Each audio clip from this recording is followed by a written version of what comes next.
You're standing at a coffee shop counter at 7:15 in the morning. The line is 3 people deep. The person in front of you orders a latte and a breakfast sandwich, taps their card without looking at the screen, and steps aside. You order the same thing you order every morning. You tap your card. You do not look at the screen either. It is $11.40. You already knew it was $11.40. You'll be back here tomorrow and it will be $11.40 again, and you will tap the same card without looking at the same screen, and you will think about it for exactly as long as it takes to pick up the cup. Which is not at all. That is what $10 does. It is the exact amount small enough to feel like it does not count. And that is the entire trap. Because here is what nobody tells you about the $10 you spend without thinking. It is the same $10 that, redirected, automated, and left completely alone, quietly turns into $487,000 over 30 years. Not because of luck. Not because of timing. Not because you picked the right stock or made the right call or knew something other people did not know. Because of one decision made at a coffee shop counter, replicated every single morning, pointed in a different direction. This is the story of that $10. And the 2 completely different lives it chooses between while you are not paying attention. By the end of this, you are going to understand the actual mechanical reason why most people who earn a solid income still end up with almost nothing saved by the time they want to stop working. And you are going to see exactly why $10 a day, the price of a morning coffee and a sandwich, can become more than $400,000 in 30 years without you ever feeling it leave. We are going to walk through this year by year, decision by decision. We are going to meet 2 people who earn the same salary, live in the same kind of neighborhood, and make almost identical choices every single day, except for one. And by the time we get to year 30, the difference between them will be so large it will feel impossible. It is not impossible. It is arithmetic. And it has been running in the background of your life this entire time. You are 25 years old. It is a random Tuesday evening, and you are sitting in your car in a parking lot outside a gym you went to twice this month. Your phone is in your hand. You open your banking app. You do not know why. You just do it sometimes, the same way you open the fridge when you're not hungry, and you look at the number. It is fine. Not great. Fine. You close the app before the number can bother you. Across town, a woman named Naomi is also 25. She also has a banking app open. She is also looking at a number that is fine, but not great. In almost every measurable way, she is you. Same job category, same general income range, same rent, same kind of life. The only thing Naomi does differently, starting that Tuesday, is this. She sets up an automatic transfer, $10 a day, $70 a week, $305 a month, into an index fund that owns a slice of every major company in the entire American economy. One button, no research, no opinion required. The screen says her balance is $10. It looks ridiculous. It looks like the beginning of nothing. She closes the app and goes inside to cook dinner. But here is what most people do not understand about that moment. That $10 is not the beginning of nothing. It is the beginning of a second version of her financial life, one that runs quietly underneath the first one, growing in the background while she sleeps. Let us talk about what most people never learn about the way this actually works. The mechanism has a name. It is called compounding, and most people think they understand it because they have heard the word before. They do not understand it. Because if they did, no one would ever leave $10 sitting at a coffee shop counter when it could be sitting in an index fund. Here is the real version. When Naomi puts $10 into a broad market index fund on a Tuesday, she is not buying a savings account. She is buying a small ownership stake in the largest, most profitable companies in the world. Apple, Microsoft, Amazon, Visa, Johnson & Johnson, and about 4,000 more. When those companies grow in value over time, which across the whole market they have done at an average of roughly 7% per year for the last century, her ownership stake grows with them, and the growth earns growth. The growth on that growth earns more growth. That is compounding. Not a trick, not a gimmick, a mathematical function that accelerates over time the way a boulder accelerates rolling downhill. The longer it rolls, the faster it moves. The problem is that most people never give the boulder enough hill to work with. They start late, they stop early, or they never start at all because the beginning, $10 sitting in an account earning what looks like nothing, feels too small to matter. It does not feel small 30 years from now. But most people never stay long enough to find out. Naomi is 26. 1 full year has passed. She opens the app on the same Tuesday evening, same parking lot, same gym she goes to more consistently now because she is the kind of person who follows through on things. The balance reads approximately $3,900. She put in roughly $3,650 of her own money. The market added about $250 while she was doing other things. $250. If you told that to most people, they would shrug. They would say, "That is less than I made in a week." They would be right about that number and completely wrong about what it means. A coworker of hers, a guy named Curtis, hears her mention the account at lunch. He asks how much she has made. She tells him. He laughs. Not cruelly, just the honest laugh of someone who does not yet see the shape of what she is building. Curtis spends about $10 a day on roughly the same things Naomi used to spend it on. A coffee here, a delivery fee there, an app subscription he forgot to cancel, lunch out when the cafeteria line is too long. He has no idea, if you added it up, that it comes to about $300 a month, because most people never add it up. The $250 Naomi earned this year is not the point. The habit is the point. The habit nobody can see yet. Naomi is 30, 5 years in. The balance is approximately $22,000. She has put in about $18,000 of her own money. The market has added roughly $4,000 on top of that while she was living her life. $22,000, built entirely out of things she did not buy. Every morning she did not stop for that coffee on the way in. Every afternoon she packed a lunch instead. She did not feel deprived. She did not feel like she was missing out. The money left her account automatically before she could see it in her checking balance, before it became available to spend. She rerouted the $10 before her brain could classify it as spending money. That is the whole strategy. Not discipline, not willpower, just subtraction before temptation. That same year, a friend of hers, a guy named Hollis, shows her a text thread about a stock that is up 300% in a month. He is putting $2,000 in. He tells her that her boring index fund makes in a year what this thing makes in a week. He is not wrong about the speed. He is completely wrong about the direction.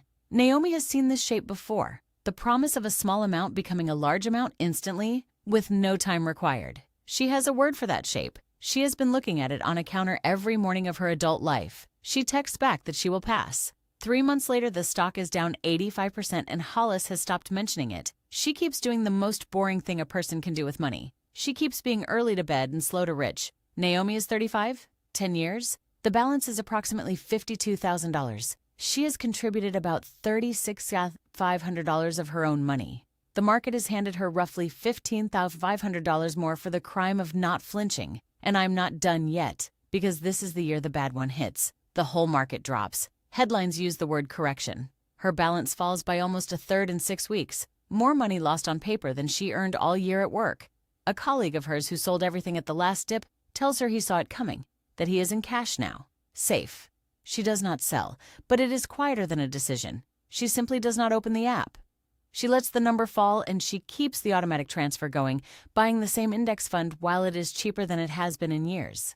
She is not brave. She is just bored enough to do nothing. And doing nothing turns out to be the rarest skill in personal finance. Most people cannot do nothing when the number is falling. Most people feel like doing nothing is a choice between action and inaction feels irresponsible. It is not inaction. It is the highest level financial decision most people are never calm enough to make. By the time everyone agrees it is safe to come back in, Naomi's automatic transfer has already bought the bottom no one could identify in real time.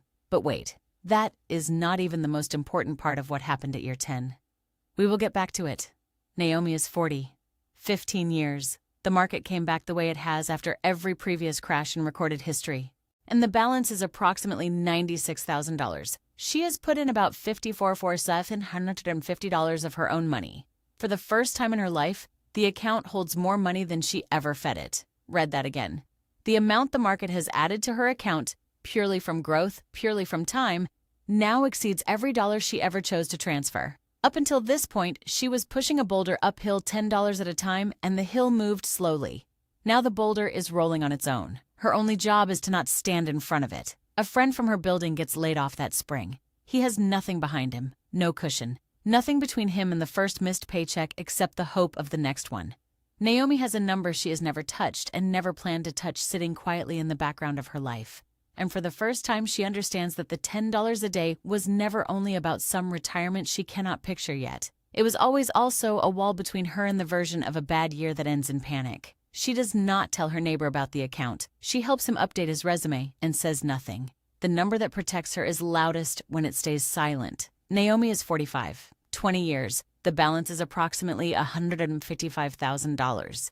She has contributed about $73,000 across 2 decades, $10 at a time, quietly, automatically, in increments too small to notice going out but impossible to ignore sitting there.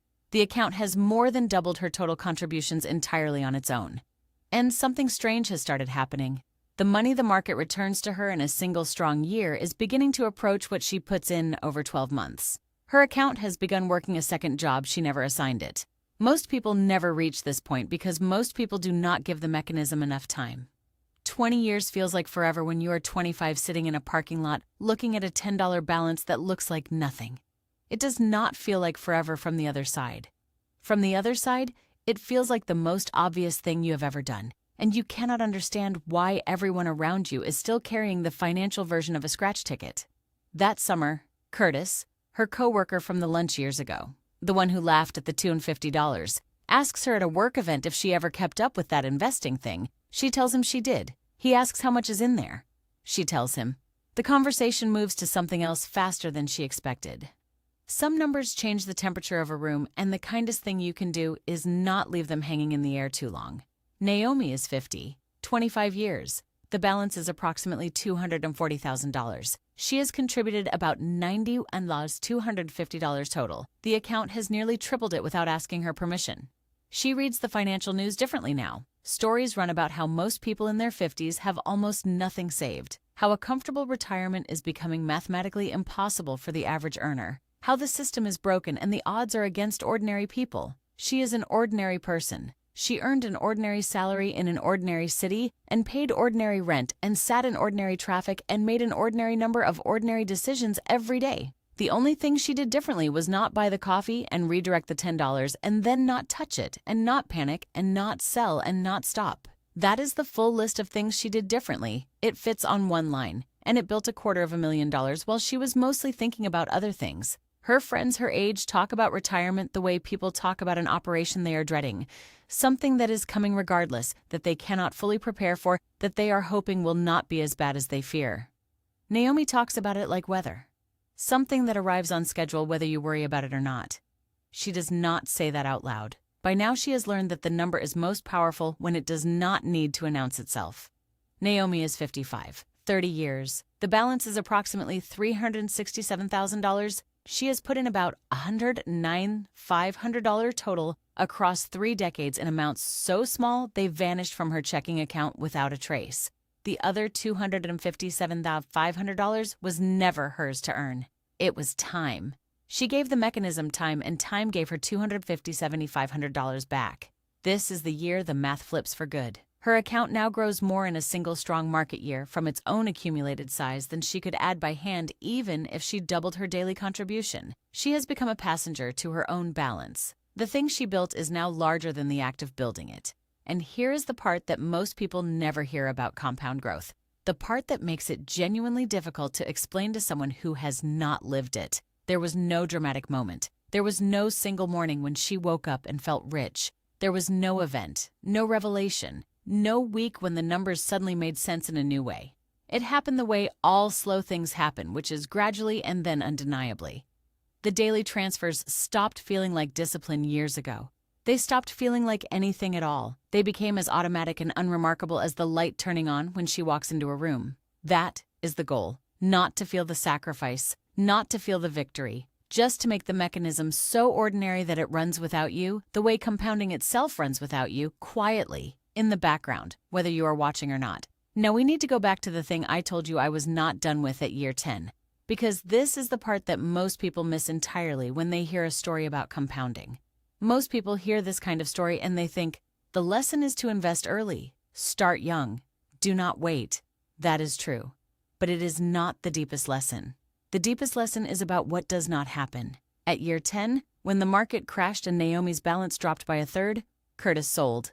He took his smaller savings out. He moved to cash. He missed the recovery. He did not get back in until the headlines said it was safe, which is always after the bottom has already passed. He made a completely rational feeling decision that cost him the most valuable years of his compounding curve. Most people who fail to build wealth do not fail because they never started. They fail because they started and then stopped at exactly the wrong moment.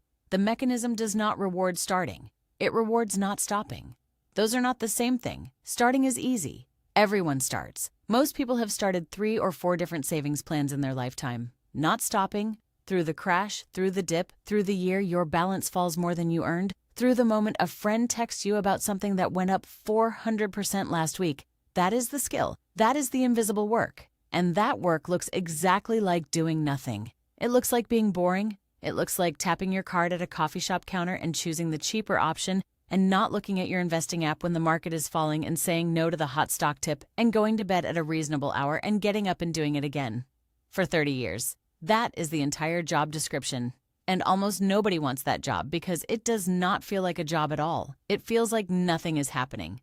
That is exactly when the most important thing is happening.